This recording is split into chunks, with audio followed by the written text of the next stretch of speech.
आज के इस वीडियो में अगेन बात करने वाले हैं रीनीट के पेपर के बारे में एवरीवन, ठीक है ना। इससे पहले 1 महीने पहले हमने नीट का पेपर डिस्कस किया था, लेकिन कोई बात नहीं, अनफॉर्चुनेटली हमें फिर से एक बार नीट का पेपर डिस्कस करना है, ठीक है।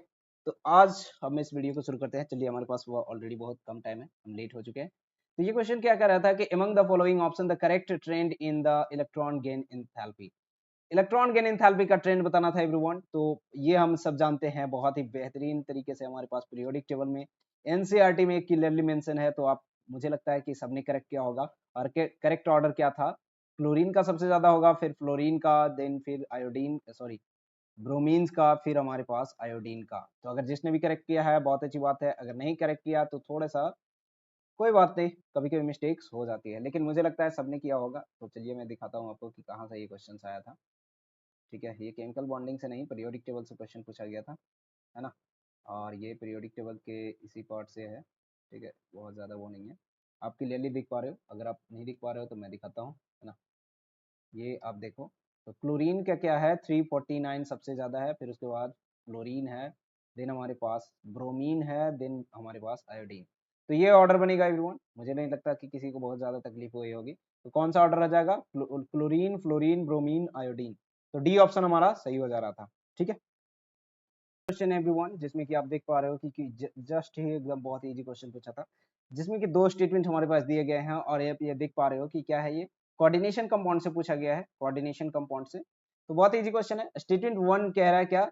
FeOX whole thrice 3 minus is chiral, ठीक है। तो यस, ये बिल्कुल कायरल होता है, ये बिल्कुल कायरल होता है। ओके, बहुत अच्छी बात है। सेकेंड स्टेटमेंट पे आप आओ, तो सेकेंड स्टेटमेंट क्या कर रहा है? ट्रांस, ये जो है ट्रांस, ये जो है ये कायरल है नहीं, ये बिल्कुल गलत बात है। ये ए कायरल होता है, ठीक है ना। मैं आपको एनसीईआरटी में भी दिखाऊंगा, टेंशन की बात नहीं है। आप ताकि कंफर्म कर सको कि ये सच में एनसीईआरटी से है ना। आप एनसीईआरटी में आप देखोगे तो ये हमारे पास कोऑर्डिनेशन कंपाउंड से क्वेश्चन पूछा गया है। और अब मैं आपको आइसोमरिज्म में लेकर चलता हूँ, ठीक है ना। आइसोमरिज्म में आप जब आओगे तो यहाँ पे आप देख पा रहे हो, यहाँ पे आप आयरन रख दोगे, ठीक है ना, कोबाल्ट की जगह। तो अब क्या हो जाएगा? ये ऑप्टिकली एक्टिव शो कर पा रहा है, ठीक है ना। ये क्या हो जाएगा? ऑप्टिकली एक्टिव शो कर पा रहा है। आई होप कि आप ये क्वेश्चन रिलेट कर पा रहे हो। सेकंड में वही आपको देखना है, वही आपको देखना है, ठीक है ना। सिस के फॉर्म में क्या होता है? ये सिस के फॉर्म में, सिस के फॉर्म में जब होता है तो वो एक सेकेंड, आयरन का हमारे पास होना चाहिए, आयरन का भी एग्जाम्पल होना चाहिए, है क्या, है ना। अ, नहीं है, कोई बात नहीं। हमारे पास यहाँ है, सॉरी, ठीक है ना। तो ये आपको क्या दिख रहा है? ये आपको क्या दिख रहा है?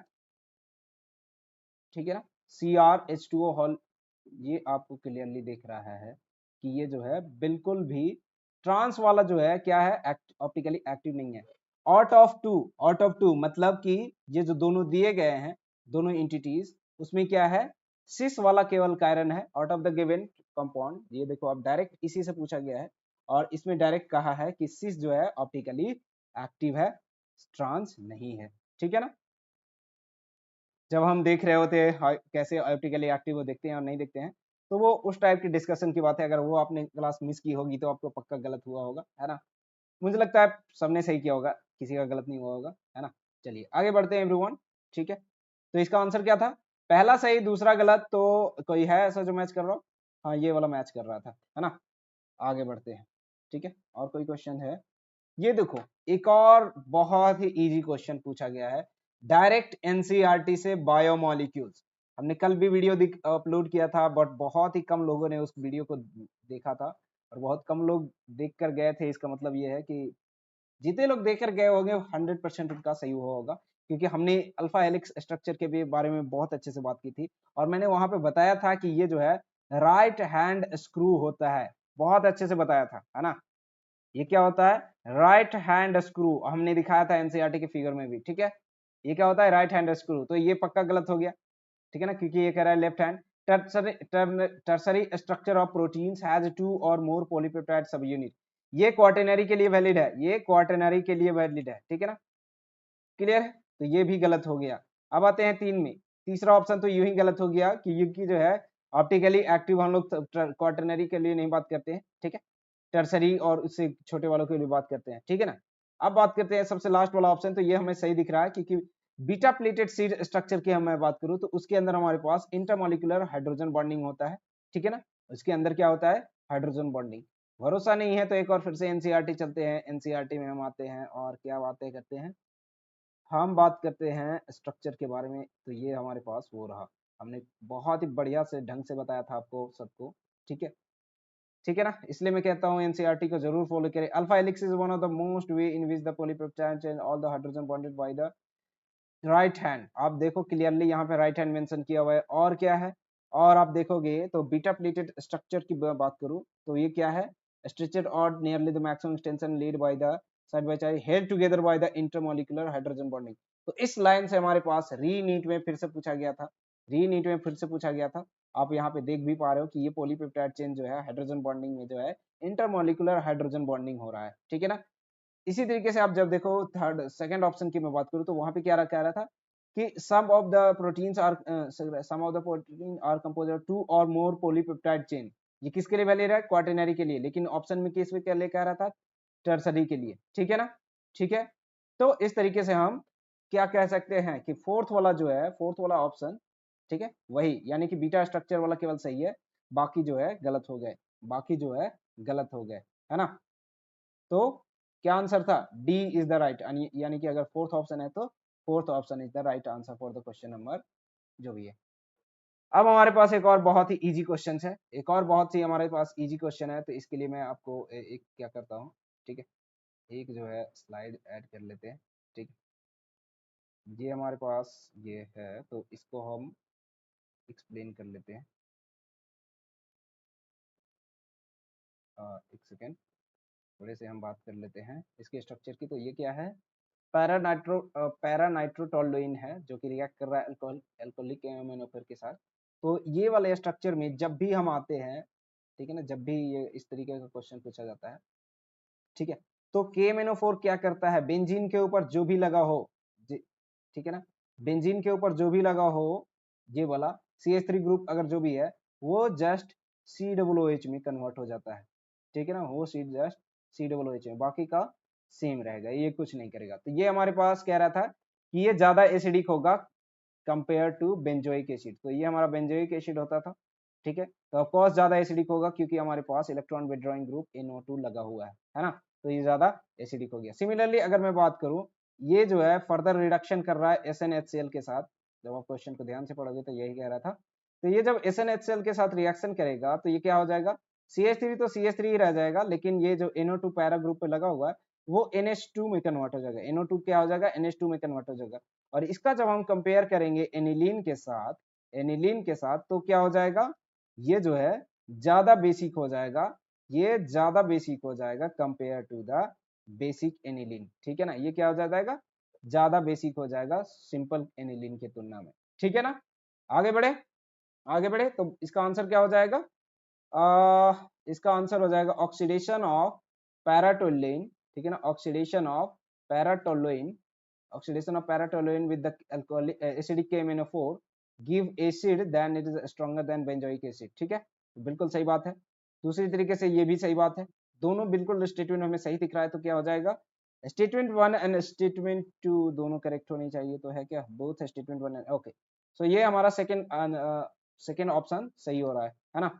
अब आते हैं इस क्वेश्चन में। तो इस क्वेश्चन में आप ध्यान से देखो तो ये हॉफमैन डिग्रेडेशन रिएक्शन है, ठीक है ना, हॉफमैन ब्रोमोमाइड डिग्रेडेशन रिएक्शन। आपको याद अगर है तो उसमें क्या होता था, C डबल बॉन्ड O पूरा गायब हो जाता था X2 के प्रेजेंस में, जहां पे X2 हमारे पास क्या होता था, हैलोजन होता था, X हमारे पास क्या हैलोजन होता था, ठीक है। तो ये क्या बन जाएगा, ये बन जाएगा NH2, और इसी को तो एनिलीन कहते हैं, एनिलीन कहते हैं। मेजर प्रोडक्ट हमारे पास एनिलीन की बातें कर रहा था, तो ये एनिलीन हमें बन रहा था मेजर प्रोडक्ट के तौर पर, बिल्कुल ठीक है।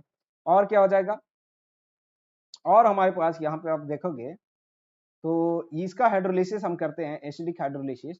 तो ये OH हमारे पास ये बन जाता है, ये हमारे पास बन जाता है, यहाँ पे NH2 बन जाएगा और यहाँ पे CH3COOH बन जाएगा, ठीक है ना। आई होप याद हो आपको। तो B और D दोनों में क्या बन रहे हैं, हमारे पास एनिलीन बन रहे हैं, ठीक है। यहाँ पे ये क्या हो जाएगा, ये जो है CH2NH2 में कन्वर्ट हो जाएगा, है ना, ठीक है ना। आगे बढ़ते हैं तो हमारे पास क्या ऑप्शन बन जाता है, बी और डी हमारे पास बिल्कुल सही ऑप्शन सटीक दिख रहे हैं, जो कि दोनों में पक्का बन रहे हैं, है ना। आगे बढ़े, आगे बढ़े, देख लो क्या आंसर है। बी और डी हमारे पास ऐसे प्रोडक्ट हैं, आई मीन ऐसे जो दो रिएक्शन है जिसमें कि हमारे पास एनिलीन बन रहा है, ठीक है। एक और क्वेश्चन था कि 2 moles of an ideal gas undergoes the free expansion 10 litre to 100 litre, ठीक है ना। वो क्या है 100 litre. Value of delta S system, तो डेल्टा एस सिस्टम के लिए क्या हो जाएगा 2.303 आर लॉग 10 V2/V1, ठीक है ना, बेस 10, तो ये 100/10 हो जाएगा, तो ये 10 हो जाएगा, 10 वैल्यू तो 1 हो जाएगा। 2.303 को अगर हम मल्टीप्लाई करते हैं, किससे मल्टीप्लाई करेंगे, ठीक है ना, NRT log V2/V1, n यहाँ पे हमने तो मेंशन ही नहीं किया, सॉरी, तो 2 से आप मल्टीप्लाई कर दो, ठीक है, तो ये हो जाएगा 4.6 मल्टीप्लाइड बाई आर, तो यहाँ पे आर के फॉर्म में ही रहने देना है, ठीक है। 06 भी आप ऐड कर सकते हो क्योंकि 06 भी दिया है, तो यस हमने फॉर्मूला क्या लिखा है, डेल्टा एस सिस्टम हमारे पास हो जाता है, system is equal to 2.303 n R log V2/V1 base 10, ठीक है ना। तो यहाँ से हमारे पास जो वैल्यू कैलकुलेट करके आता है वो डेल्टा एस सिस्टम हमारे पास इतना आ रहा है, और फ्री एक्सपेंशन ये कह रहा है, ठीक है ना, फ्री एक्सपेंशन कह रहा था, तो सराउंडिंग के लिए क्या हो जाएगा डेल्टा एस 0 हो जाएगा, ठीक है ना, क्लियर है। यहाँ तक कि किसी को कोई दिक्कत नहीं अगर है तो फिर हम बिल्कुल इसी के साथ आगे चल लेते हैं, है ना। ए ऑप्शन हमें पक्का सही दिख रहा है, क्योंकि इसमें आप देखो तो डेल्टा एस सराउंडिंग यहाँ पे नेगेटिव करके कुछ वैल्यू दे दिया है, तो बिल्कुल गलत बात है। डेल्टा एस सराउंडिंग फिर एक्सपेंशन की वजह से 0 होगा। बहुत इजी क्वेश्चन कह सकते हो आप, ये तो मतलब हाँ बहुत इजी कह सकते हो, मतलब वो भी कर दिया होगा जिसने पेन पेपर नहीं उठा, मतलब ये क्या ही बोलूँ इसे, है ना। चलो कोई नहीं, हो गया तो अच्छी बात है, नहीं हुआ तो अब क्या ही कर सकते हैं, अब तो ऑलरेडी खत्म हो चुका है कहानी, है ना। इस क्वेश्चन को रहने देते हैं, इस पे आते हैं। Complex has a facial and meridional isomerism, तो ये हमारे पास अगेन कोऑर्डिनेशन कंपाउंड का क्वेश्चन था, ठीक है ना, कोऑर्डिनेशन कंपाउंड का क्वेश्चन था, और मुझे नहीं लगता कि इसमें बहुत ज्यादा तकलीफ हुई होगी किसी को। एक ही तरीके का स्ट्रक्चर है जिसमें कि हमारे पास फेशियल और मेरिडियोनल आइसोमरिज्म शो करता है, वो कौन सा है, MA3B3 टाइप का हमारे पास अगर हमारे पास कॉम्प्लेक्स है, तो इस तरीके का हमारे पास क्या बनाता है, फेशियल और मेरिडियोनल। मैं आपको एनसीईआरटी में शो करता हूं,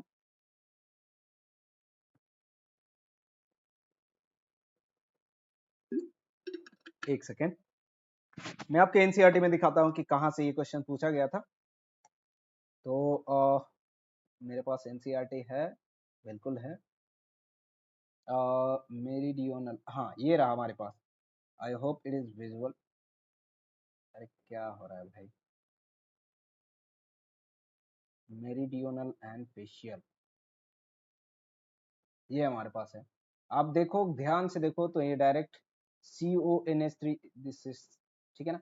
ये क्या है, ये फेशियल अगर तीनों एक साथ हो, और मेरिडियोनल जब दो के बीच में एक तीसरा आ जाए, ठीक है ना, दो के बीच में तीसरा आ जाए, ये दो के बीच में एक तीसरा आ गया फिर तीसरा, ठीक है, तो इस तरीके का मेरिडियोनल होता था।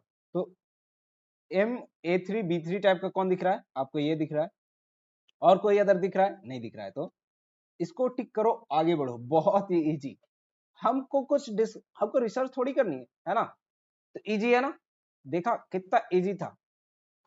आगे बढ़ते हैं, ठीक है, आगे बढ़ते हैं और दूसरा क्वेश्चन देखते हैं, अगेन बहुत ही बेहतरीन, मतलब ये मोल कॉन्सेप्ट में हम पढ़ते हैं, हालांकि आजकल पढ़ाना बंद कर दिया गया है, ठीक है, पर फिर भी आप सबको पता ही होनी चाहिए, ठीक है ना। ये रूल्स बना दिया गया है, रूल्स हमारे पास ला दिया गया है, जो कि बहुत ही बेहतरीन है, कि आपको जो अब आंसर जो है क्या बोलते हैं, राउंड ऑफ करके ही देना है, ठीक है। तो जब इस क्वेश्चन को आप ध्यान से देखोगे तो राउंड ऑफ का एक रूल हम लोग जानते थे कि अगर ग्रेटर देन 5 होता था तो उस वाले डिजिट को हम जस्ट बड़ा कर देते थे एक से, अगर लेस देन 5 होता था तो एज इट इज रहने देते थे, और अगर इक्वल टू होता था उसके केस में दो कंडीशन बनता था, एक तो है इवन बनता था, एक हमारे पास ऑड के लिए।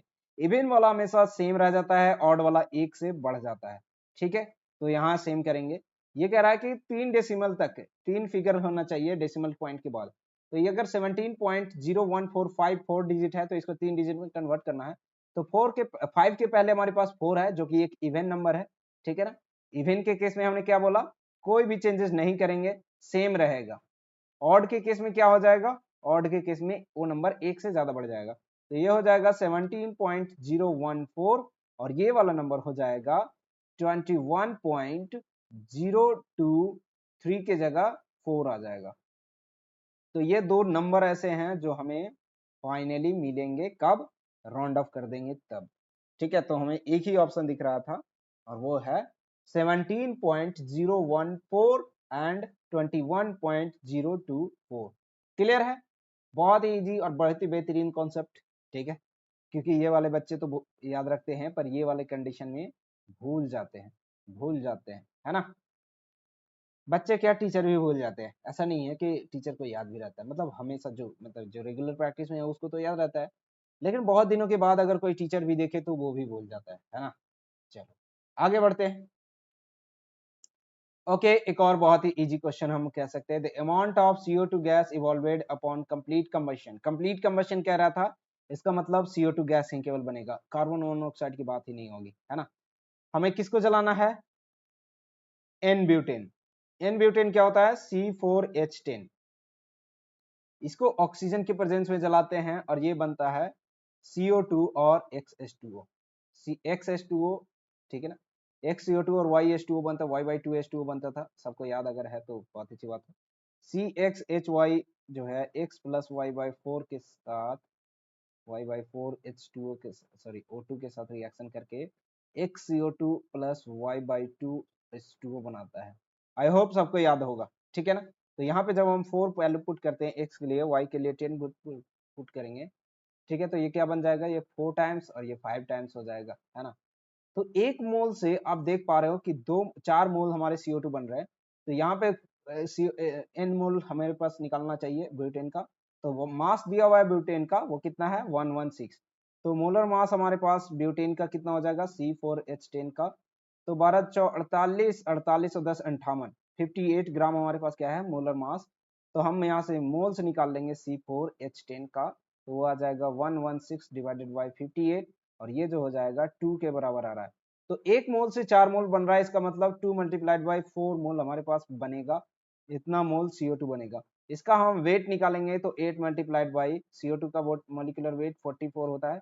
तो 8 गुने 44 करेंगे तो वो बन जाएगा 8 चौको 32 का 2, 8 चौको 32 और 3 35, तो 352 ग्राम हमें मिलेगा क्या, मास। ठीक है, तो ये बी ऑप्शन यानी सेकंड ऑप्शन हमें दिख रहा है कि बिल्कुल करेक्ट है।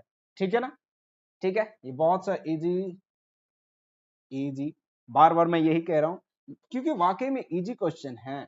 ठीक है ना, जो भी रेगुलर क्लास अटेम्प्ट करते हैं, रेगुलर क्वेश्चन प्रैक्टिस करते हैं, मूल कॉन्सेप्ट हो या फिर आप कह लो कंबशन का, इसमें तो ऑर्गेनिक का भी क्वेश्चन, ऑर्गेनिक का भी कह सकते हो। ठीक है ना, तो आप जो भी इस क्वेश्चन को जिस पार्ट में रखना चाहो वो इम्पोर्टेंट है। ठीक है, तो ये मोल का एक बहुत ही इजी क्वेश्चन हमारे पास आया है एवरीवन। ठीक है ना, ये मोल का बहुत इजी क्वेश्चन आया। ठीक है, हमने किया भी, इसका आंसर हो जाएगा 352 और मुझे लगता है सबने किया है। ठीक है, तो आगे बढ़ते हैं। एक और क्वेश्चन है हमारे पास जिसमें साई आर वर्सेस आर का ग्राफ पूछा था और मैंने बताया था आपको कि रेडियल नोड के इक्वल टू अगर हमारे पास कोई ग्राफ कट करते हुए दिखे तो आप उसमें चले जाना। यहाँ पे 2 रेडियल नोड दिया है, तो 2 रेडियल नोड आप, ये तो बिल्कुल कट नहीं कर रहा, तो ये तो नहीं होगा। ये एक बार कट कर रहा है और दूसरी बार टच ही नहीं कर रहा है, तो ये भी बिल्कुल नहीं होगा।